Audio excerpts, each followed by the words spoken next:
একটি বাইপাসে আরেকটি বাইপাসে রাস্তা হলো ফাসআলু আহলা যিকরি ইন কুনতুম লা তা'লামুন। কোরআন থেকে কত ওটা বাইপাসের রাস্তা, হাদিস থেকে 4-5টা হাদিস বলে কোরআন থেকে ফয়সালা দিয়েছি।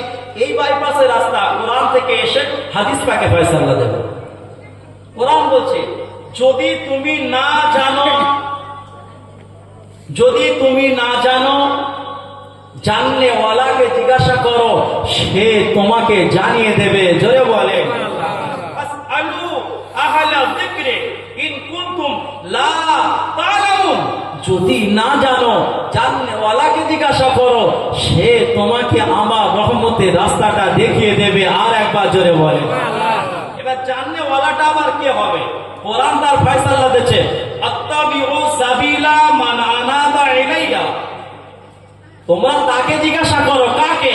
মান আনাবা ইলাইয়া, যে আমার পায়রাবি করেছে, আমার ইত্তেবা করেছে, আমার অনুসরণ করেছে, আমার গুণগান গেয়েছে, আমার হয়ে গেছে।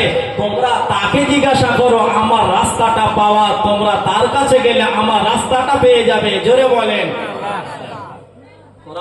আরেকটু ছোট্ট করে বলবো, ইয়াউমা নাদউ কুল্লু উনাসিব বিইলমিহিম।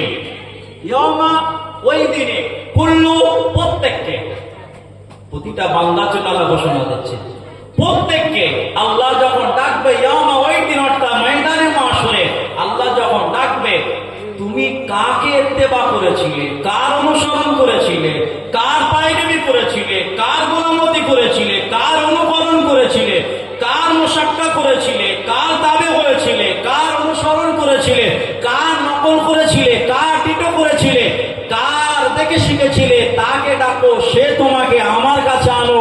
সে যদি তোমার ফয়সালা ভালো বলে আমার কাছে দেয়, আমি তাকে তোমাকে ফয়সালা তোমার তার ভালো বলাটাই আমি কবুল করে নিয়ে তোমাকে আমার সাদিকিন বান্দার কাতারে নামটা লিখিয়ে দেব। জোরে বলেন। আরেকটি কথা, আতিউল্লাহ ওয়া আতিউর রাসূল ওয়া উলিল আমরি মিনকুম।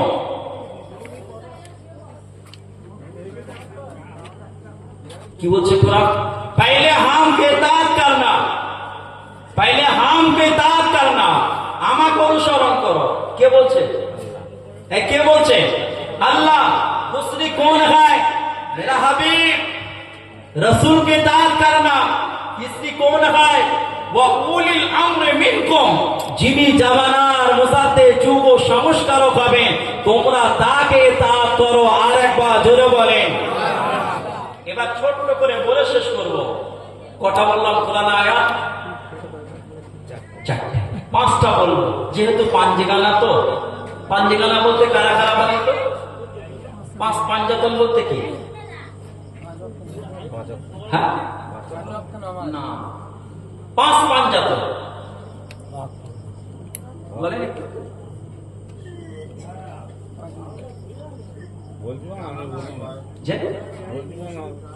মুরব্বী বাপারা তো জানা দরকার, যেহেতু সব মুরব্বী বাপাদের সময় ছিল 5 পাঞ্জাতন, আমাদের সময় সব 5 পাঞ্জাতন বলতে পাঁচে গানা মানে 5 ওয়াক্ত নামাজ, পাঁচে গানা মুসল্লি। কিন্তু 5 পাঞ্জাতন বলতে রাসূলুল্লাহ, হযরত ফাতেমা রাদিয়াল্লাহু তাআলা আনহা, হযরত শেরে খোদা আলী রাদিয়াল্লাহু তাআলা আনহু, হযরত ইমামে হাসান, হযরত ইমামে হুসাইন, এই 5 কে 5 পাঞ্জাতন বলা হয়। জোরে বলেন। এজন্য 5টা বলবো কোরআন আয়াত। মাইয়াদিহিল্লাহু ফাহুয়া মুহতাদি ওয়া মাই ইউদ্লিল ফালান তাজিদা লাহু ওলিয়াম মুরশিদা। জোরে বলেন সুবহানাল্লাহ। এই বাইপাসের রাস্তাটা বলি, আমি আমার মূল রাস্তায় আবার যাব। কোরআন বলছে যদি তুমি হেদায়েত পেতে চাও তবে আমি আল্লাহ তোমাকে হেদায়েত দেব। একবার চিল্লে বলেন। মানে আমরা সবাই হেদায়েত চাইছি, এটা সাক্ষী দিচ্ছি আল্লাহর কাছে। তবে বান্দা, আমি তো আর তোমাকে হেদায়েতের বাণী শোনাতে পারবো না। তোমাকে হেদায়েতের বাণী শোনানোর জন্য, তোমাকে হেদায়েতের বাণী বোঝানোর জন্য, তোমাকে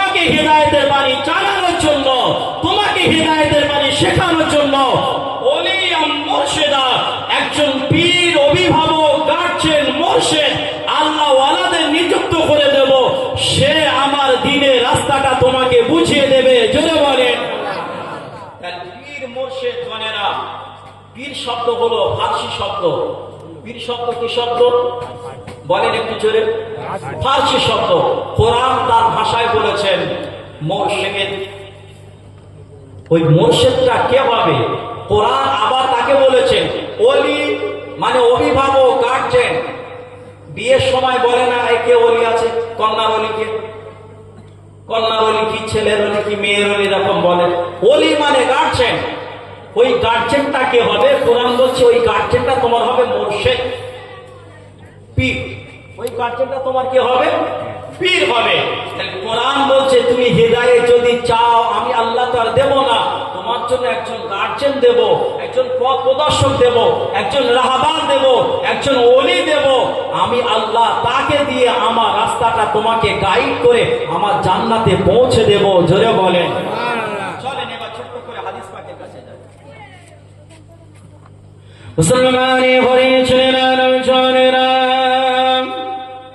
ও আমার আব্বারা ভাইরা ভাইরা বোনেরা ও আমার নবী প্রেমিকেরা, আল্লাহ পাক রব্বুল আলামিন আল্লাহ কোরআনে বারবার আল্লাহ আমাদের জন্য বাইবাজের রাস্তা আমাদের জন্য দেখে দেন।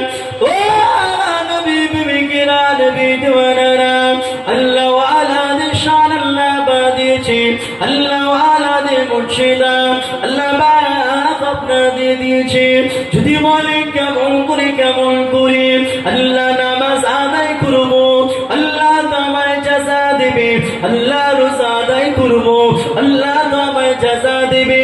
আল্লাহ পাকে জাকাত দেব, আল্লাহ তো আমায় জাযা দেবে। আল্লাহ পাকে হুকুম হজ করবো, আল্লাহ তো আমায় জাযা দেবে। ও আমার নবী প্রেমিকেরা, আল্লাহ নামাজ আদায় করলে আল্লাহ পাওয়া যায় ভালো কথা, কিন্তু আল্লাহ নামাজকে শিখতে গেলে খুশুসিয়াত নামাজ, আল্লাহ নামাজকে জানতে গেলে আল্লাহ ওয়ালাদের সোহবতে যেতে হয়। আল্লাহ ওয়ালাদের কাছে আল্লাহ পাওয়া নামাজটা পাওয়া যায়। আল্লাহ পাওয়া নামাজ যদি শিখতে হয়, হযরত শেরে খোদা আলী রাদিয়াল্লাহু তাআলা আনহু হুজুরের নামাজটা দেখতে হয়।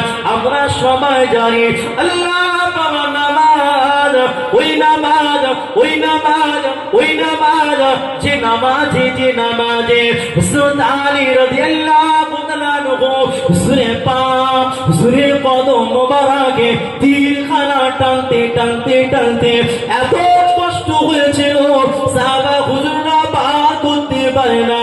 আলী হুজুর চিৎকার করে আল্লাহ নবী বলেছিল ও আমার সাহাবা, সাহাবায়ে কিরাম বলেরা যাও চলে যাও চলে যাও। আমার আলী যখন আল্লাহ থেকে পাগল হয়ে আল্লাহ নামাজ আদায় করবে, আনতাবুদুল্লাহ কান্নাকা তারাহু। ও আমার সাহাবা, নামাজের ভিতরে আল্লাহ দেখা যায়, আল্লাহ দেখা যায়। আল্লাহকে যদি দেখতে না পাও আল্লাহ তোমায় দেখছে। ও আমার সাহাবা, আমার আলী যখন নামাজে দাঁড়িয়ে যাবে আলী তিনখানা বার করে নেবে, আমার আলী কিছু বুঝতে পারবে না। ও আমার সাহাবারা যাও, সাহাবা হুজুররা হযরত আলী হুজুরের নামাজে গালাতে ওই তিনখানা বার করে নিয়েছিল। হযরত আলী হুজুর আর চিৎকার করেনি, সহজ ভাবে তীর বার হয়ে গিয়েছিল। নামাজ শিখতে গেলে আল্লাহ ওয়ালাদের কাছে যাও। তাহলে আল্লাহ পাওয়ার প্রথম ধাপ হলো নামাজ, তাই তো? আল্লাহ পাওয়ার সব থেকে প্রথম ধাপ কি? নামাজ। কিন্তু নামাজ যদি শিখতে চাও আলী হুজুরের কাছে যাও। নামাজ যদি